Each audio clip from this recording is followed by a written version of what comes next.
What does it mean? ADHD? Yeah, what is it exactly? What is it? So tuning out is not a disease. So let me ask you a question, if I may. Okay. If I were to stress you right now, create stress, emotional difficulty, or tension for you right now, what would be your options of dealing with that, of dealing with me? What would be your options? I could either get upset or I could leave. Exactly. Yeah. You could fight back, flight or fight, yeah? Mm-hmm. But what if you didn't have those options? Yeah, then you're stuck. And now what does the brain do when you're stuck like that? It gets distracted. It gets tunes out. Yeah, it tunes out. You want to do other things, think about other things. In other words, it's a coping mechanism. Yeah. Infants can't help but absorb the stress of their parents. Right. They can't help it. What does an infant do? Could I have escaped or fought back? Could you have?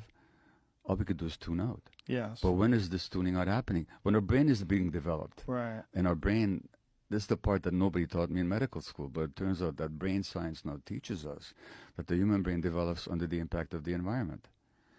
So, salient feature of the environment that shapes the circuits of the human brain is actually the relationship with the parents.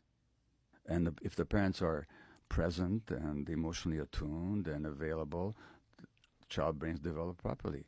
But the parents are stressed, the child absorbs the stress. What can they do with it? They tune out. And that tuning out thing is programmed into the brain, and then 10 years later or 50 years later, we say, you got this disease. No, you don't. You've got a coping mechanism that's no longer working for you, but it had a function when it first came along. And by the way, if a family comes to me with their ADHD child, I'll say to them, what you've got here is a very sensitive child. That sensitive child is picking up on all the vibes, energies, and stresses in your family. Want to help this child? Deal with the whole family. Look at the parental relationship.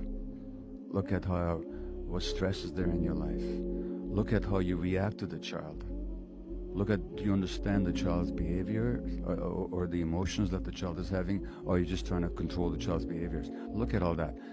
And very often parents will tell me after they've read that book on ADHD, they've totally changed their relationship to their child. The child changes. What a surprise. But you go to most doctors, you got this disease, here's the pill.